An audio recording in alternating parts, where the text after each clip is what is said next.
محتاجم به همین دعا، بالم باشه تا شهدا. خوشبختونه که تا تهش رفیق باشه با شهدا. رفیق یعنی حاجی زاده، رفیق یعنی ته دلبری، تا پای جون باشی باهاش مثل محمود باقری. از شهدا هرچی بگم کمه، ما و رفیقامون شما همه، ما و رفیقامون شما همه، ما و رفیقامون شما همه. دعای خیرشون پشت سرمه، ما و رفیقامون شما همه، ما و رفیقامون شما همه، ما و رفیقامون شما همه.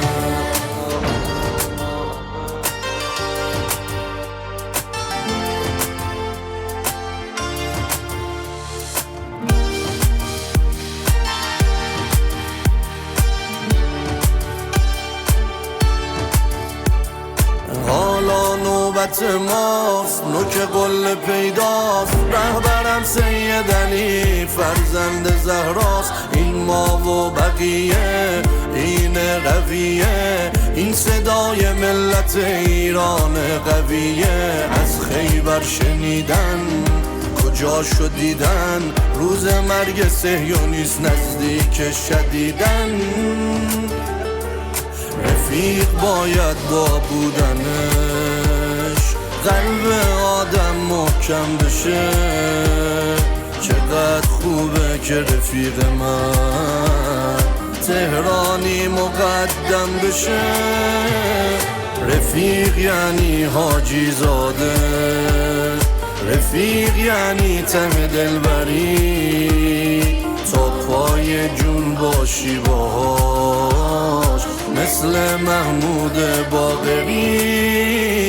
از شهدا هرچی بگم کمه، ما و رفیقامون شما همه، ما و رفیقامون شما همه، ما و رفیقامون شما همه. دعای خیرشون پشت سرمه، ما و رفیقامون شما همه، ما و رفیقامون شما همه، ما و رفیقامون شما همه.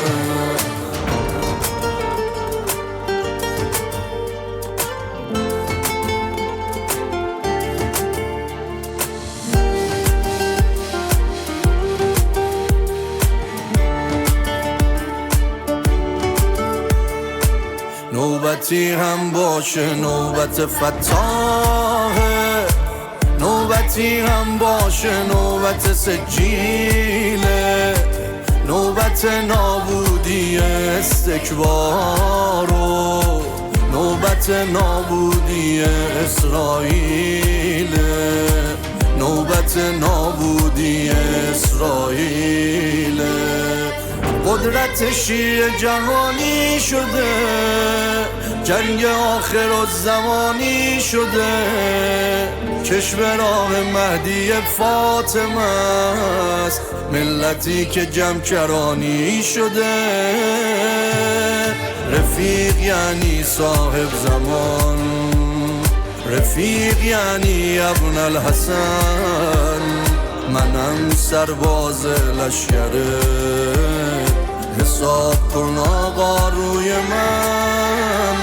رفیق یعنی حاجی زاده، رفیق یعنی ته دلبری، تا پای جون باشی باهاش مثل محمود باقری.